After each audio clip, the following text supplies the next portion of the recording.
So welcome back guys to Naim story moments. तो guys आपका मेरे 5K सब्सक्राइबर्स पूरे करने का बहुत ज़्यादा थैंक्स, और जल्दी से आप बस 10K भी पूरे करवा दो। और हाँ, वीडियो को लाजमी लाइक और शेयर तो लाजमी किया करो। इसलिए अब बिना कोई टाइम ज़ाया किए सीधा आते हैं वीडियो की तरफ, जहाँ पर अभी के लिए क्वीन मेडुसा और लिटिल फेरी डॉक्टर के दरमियान बैटल रुक चुकी थी और जिया शिंगतियान आइस एम्परर के एक्सप्रेशंस देखकर कहता है कि वो पॉइजन जैक की जालिम लीडर, इसने फाइट भला क्यों रोक दी, कहीं वो शाओयन से डर तो नहीं गई। जिस पर ओल्ड फार्मा कहते हैं कि किसे परवाह है कि इसने फाइट क्यों रोकी, बल्कि हमें तो खुश होना चाहिए कि इस पॉइजन जैक लीडर ने फाइट को रोक दिया, वरना इसका पॉइजन यहाँ मौजूद सभी की जान लेने के लिए काफी था।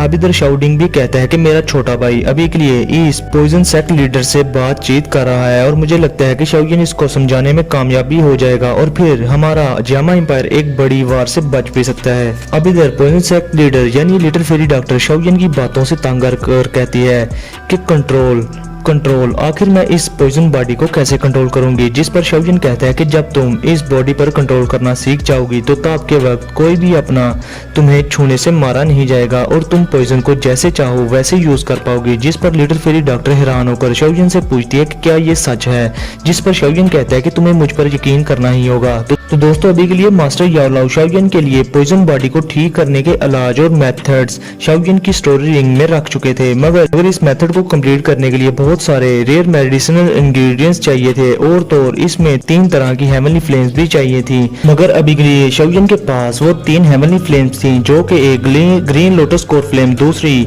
फॉलन हार्ट फ्लेम, तीसरी बोन चिलिंग फ्लेम। अब लिटिल फेरी डॉक्टर शाओयन की सारी बातें सुनकर काफी ज्यादा खुश होती है और वो शाओयन को प्यार से देखने के बाद क्वीन मेडुसा की बॉडी से अपने सिर्फ एक ही इशारे से वो पॉइजन क्वीन मेडुसा की बॉडी से बाहर निकाल लेती है। इस पर क्वीन मेडुसा जिसकी बॉडी से जब वो लेथल पॉइजन निकलता है तो वो लिटिल फेरी डॉक्टर को सुनाते हुए कहती है कि तुम्हें इसकी जरूरत नहीं थी और वैसे भी मैं अपनी बॉडी से ये पॉइजन निकाल सकती थी। अब little fairy doctor queen Medusa की बातों को इग्नोर करके शाओयन से सीधा कहती है कि अगर शाओयन तुम मेरी इस पॉइजन बॉडी को कंट्रोल करने में मेरी हेल्प करोगे तो मैं 3 एम्पायर्स की इस बड़ी आर्मी को वापस भेज दूंगी और वैसे भी इस वार को स्टार्ट करने का मेरा मकसद ही इस पॉइजन बॉडी के मसले को हल करने का मेथड हासिल करना ही था। अब इधर queen Medusa little fairy doctor से कहती है कि तुम्हारी वजह से जियामा एम्पायर और स्नेक पीपर रेस के लोगों का काफी ज्यादा नुकसान हुआ है और तुम ये चाहती हो कि ये सब इतनी आसानी से हल हो जाए। जिस पर little fairy doctor queen Medusa से साफ कहती है कि पागल ना बनो, अगर मैंने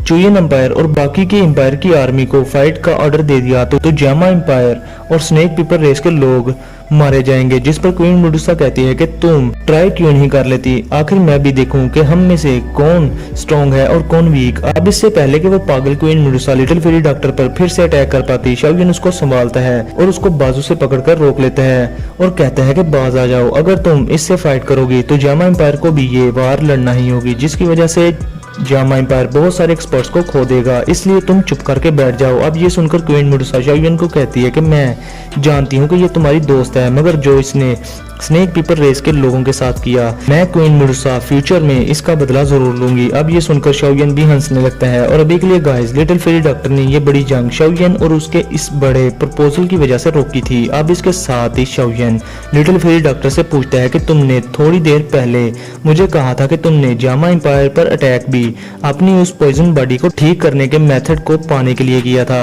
आखिर तुम्हें वो मेथड कहां से मिलने वाला था। जिस पर लिटिल फेरी डॉक्टर शाओयन को झिझकते हुए बताती है कि दाओकी कॉन्टिनेंट पर एक मिस्टीरियस ऑर्गेनाइजेशन है जिन्होंने पहले मुझे अप्रोच किया और उन्होंने फिर मेरे सामने ऑफर रखी कि अगर मैं जियामा एम्पायर पर कब्जा करके येन अलायंस के चीफ को पकड़कर उनके हवाले कर दूं तो वो मिस्टीरियस ऑर्गेनाइजेशन मुझे मेरे इस वॉयफुल पॉइजनस बॉडीज के इलाज का मेथड दे देंगे। मगर मुझे ये हरगिज नहीं था पता कि येन अलायंस के चीफ तुम निकलोगे। जो सुनकर अब क्वीन मेडुसा और शाओयन हैरान थे, क्योंकि उन्हें अब पता चला था कि ये सारी जंग सिर्फ शाओयन को पकड़ने के लिए हो रही थी और शाओयन के पीछे पता नहीं कौन सी मिस्टीरियस ऑर्गेनाइजेशन भी लगी हुई है। अब लिटिल फेरी डॉक्टर शाओयन को बताती है कि लगता है कि तुमने बहुत सारी स्ट्रॉन्ग ऑर्गेनाइजेशन से पंगे लिए हुए हैं जो वो तुम्हारी जान लेना चाहते थे और इवन के वो मिस्टीरियस ऑर्गेनाइजेशन मुझसे भी नहीं डरती। अब शाओयन सोचता है कि मैंने सारे पंगे तो ब्लैक कॉर्नर रीजन की फैक्शन से लिए थे, मगर वो ब्लैक कॉर्नर रीजन यहाँ से तो कोसों दूर है। मगर तब भी शाओयन के जहन में एक ख्याल आता है और वो गुस्से से कहता है कि कहीं वो mysterious organisation hall of Saul तो नहीं। जिस पर लिटिल फेरी डॉक्टर शाओयिन को बताती है कि हाँ ये वही ऑर्गेनाइजेशन है जो स्पिरिचुअल बॉडीज को पकड़ती है। तो मुझे लगता है कि तुम वो छोटे लड़के नहीं रहे जो किसी वक्त में मर्सनरीज कंपनीज को छेड़ा करता था, बल्कि अब तुम तो हॉल ऑफ सोल जैसी पावरफुल मिस्टीरियस ऑर्गेनाइजेशंस को उंगल करने लगे हो। अब लिटिल फेरी डॉक्टर के चेहरे पर स्माइल देखकर शाओयिन कहता है कि तुम पहले की तरह वैसी ही प्यारी सी लड़की हो। जो सुनकर लिटिल फेरी डॉक्टर चुप हो जाती है। अब शाओयिन लिटिल फेरी डॉक्टर से पूछता है कि क्या हॉल ऑफ सोल के लोग अभी भी चुयन एम्पायर में मौजूद हैं, जिस पर लिटिल फेरी डॉक्टर कहती है कि वो लोग बहुत ही ज्यादा अजीब हैं और उनको कोई भी आसानी से नहीं ढूंढ सकता, बल्कि उनको सिर्फ उन जैसे लोग ही ढूंढ सकते हैं। अब शाओयिन ये सुनकर डिसअपॉइंट हो जाता है, क्योंकि अभी का शाओयिन का प्लान हॉल ऑफ सोल के किसी मेंबर को जिंदा पकड़कर उससे हॉल ऑफ सोल के बारे में राज उगलवाना था। और मजीद शाओयिन ने उससे अपने फादर और मास्टर यालाओ के बारे में और उनकी लोकेशन के बारे में पूछना था। अब लिटिल फेरी डॉक्टर कहती है कि ठीक, अब मैं अपनी इस आर्मी को वापस भेज दूंगी, इस बैटल को यहीं पर खत्म करती हूँ और तुम प्लीज जल्दी से मेरे पॉइजनस बॉडीज को कंट्रोल करने में मेरी हेल्प करना, क्योंकि हो सकता है कि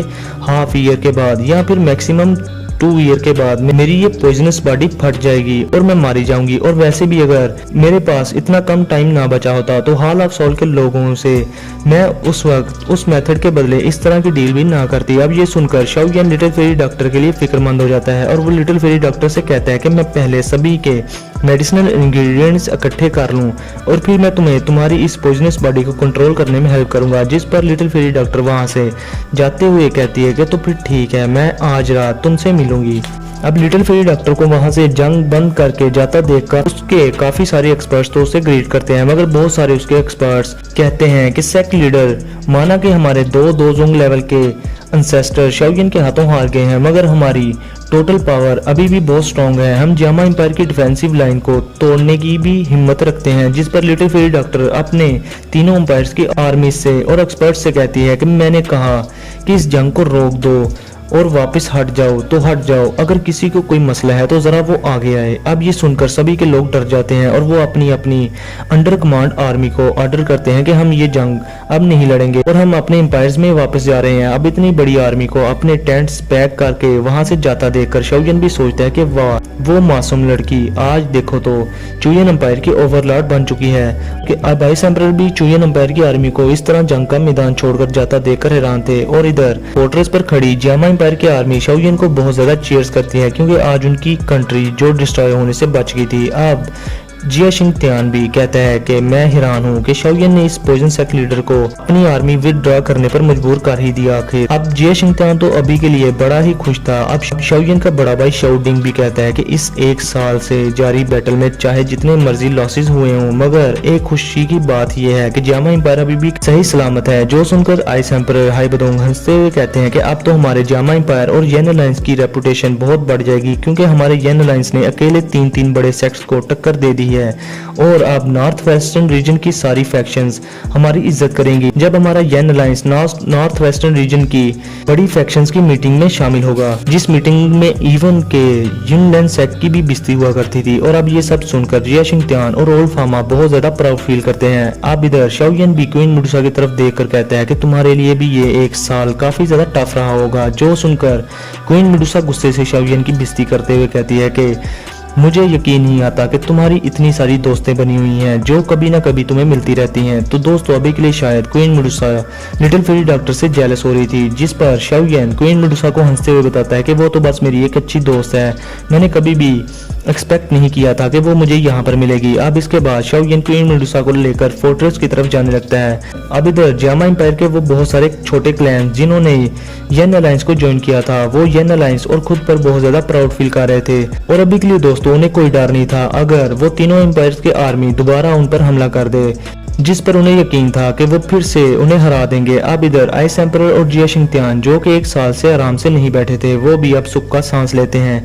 अब दोस्तों हम एक बड़े हाल को देखते हैं जहां पर शाओयिन के साथ सभी के येन अलायंस के बड़े लोग बैठे थे। फिर शाओयिन आइस एम्परर से पूछता है कि हाइलो इस एक साल में क्या कोई हॉल ऑफ सोल का मेंबर यहाँ जामा एम्पायर में अपीयर हुआ था? अब दोस्तों आपको तो पता ही है कि शाओयन ने अपने शाओ क्लैन को हॉल ऑफ सोल से बचाने के लिए यह अलायंस बनाया था, जिस पर आइस एम्परर कहते हैं कि नहीं, जिस पर शाओयन सुख का सांस लेता है। अब शाओयन सोचता है कि लगता है कि हॉल ऑफ सोल मेरे पास मौजूद ताओशी एंशिएंट एम्परर जेड में काफी ज्यादा इंटरेस्टेड है, मगर हो सकता है कि इनके पास और दूसरे मैटर्स हों निपटाने के लिए। मगर फिर शाओयन आइस एम्परर की तरफ देखकर कहते हैं कि हाय लो, मुझे यकीन नहीं आ रहा कि आप दोजोंग लेवल की पीक पर पहुंच चुके हो और मुझे लगता है कि आप जल्द ही दोजोंग लेवल का ब्रेक थ्रू कर ही लोगे। जिस पर आइस एम्परर हाइबदोंग निराश होकर कहते हैं कि लिटिल फेलो, भला ये इतना आसान कैसे हो सकता है? तुमने नहीं देखा कि जिया शिंगत्यान भी दोजोंग लेवल की पीक पर कई सालों से है, मगर वो अभी तक इस स्टेज पर अटका हुआ है और वो